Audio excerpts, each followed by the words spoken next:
मिलाए हैं। सबसे पहले एक पॉट लेना पड़ेगा, उसमें 1 कप दूध, 2 कप दूध पाउडर, आप कोई भी दूध पाउडर ले सकते हैं। गर्म दूध में मिलाने से ये इसमें गुठलियाँ पड़ जाती है दूध पाउडर में, इसीलिए हम पहले इसे मिला लेंगे।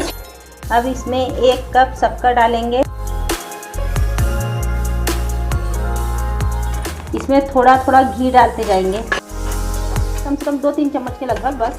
ये इसे लो फ्लेम पे चलाते रहना है। पेड़े को वाइट करने के लिए हम इसमें हाइड्रो पाउडर भी थोड़ा सा डाल सकते हैं, चिमटी भर। अगर आपको डालना चाहे तो आप डाल सकते हैं, मैं नहीं डाल रही हूँ। अब ये कढ़ाई छोड़ने लगा है, थोड़ा गाढ़ा भी हो गया है। अब गैस बंद कर देंगे, चम्मच चलाते रहना है। घी का हाथ लेके थोड़ा सा मलना है।